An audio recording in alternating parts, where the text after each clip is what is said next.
All of this turmoil, particularly this last week, has the president at any time thought about stepping down before or now? No, and I think that's an absolutely ridiculous question. Well, nobody can quite, in the light of day, tell you why the Stormy Daniels story is so significant, but clearly it is, judging by the airtime it gets. It's more important than the looming war in Syria, more important the fact our economy is being eclipsed by China, more important than the vanishing American middle class or the tens of thousands who will die of drug ODs this year. In fact, it matters so much that President Trump should consider leaving office over it. Does anyone who doesn't work in the media believe that? Britt Hume is our senior political analyst here at Fox, and he joins us tonight. So, Britt, maybe I'm blinded by my reflexive revulsion about this story, but is it, in the scheme of stories, considering the world is on fire and changing faster than we can keep up with, is the Stormy Daniels story as significant as the airtime it's getting, do you think? Of course it's not. The problem with this story from the start has been this. It doesn't tell us anything about Donald Trump that we didn't already know or should have known. Indeed, this story itself came out, at least the piece of it that he had this liaison with her, came out before the election. Americans who voted for and against Donald Trump knew, or should have known, that he was a habitual philanderer. He'd made a great public spectacle of it in the past, that he was a man with a taste for flashy women. The story was entirely credible and remains so to this day.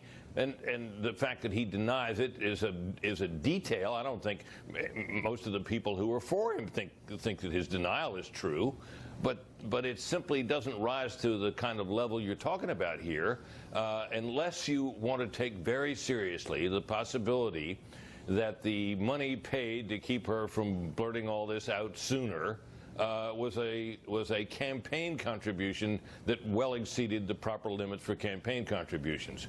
That is about as big as you can get it to be, as far as we know. That seems like a pretty tenuous connection to news. Just me. By the way, I think the other channels have covered this exclusively since we started 28 minutes ago. I mean, that's all they've covered for this hour so far. Well, I think there's a lot of excitement about the search of the Cohen offices and so on.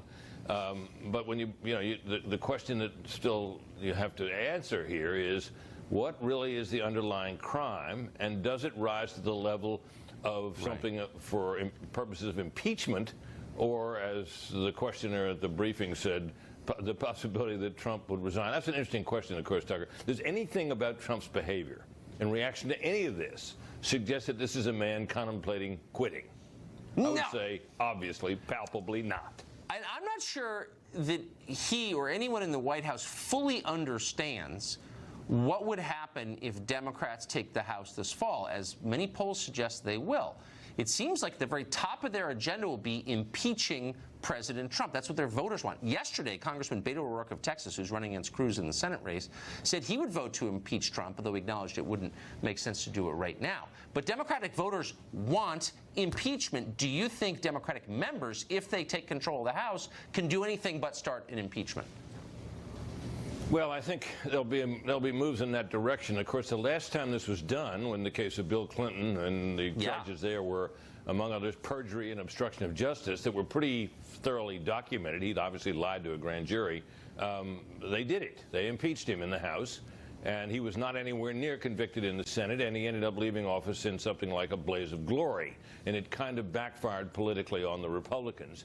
And Democratic politicians, those in the House of Representatives, might be given some pause by how all that turned out. But you're right about the base. The Democratic base cannot stand the ground that Trump walks on.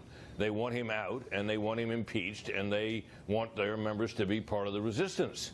Little Mr. O'Rourke, running against Ted Cruz in Texas, seemed a little confused about how impeachment worked, because he's running for the Senate, and the Senate doesn't vote to impeach. The House votes to impeach. The Senate votes on whether or not to convict.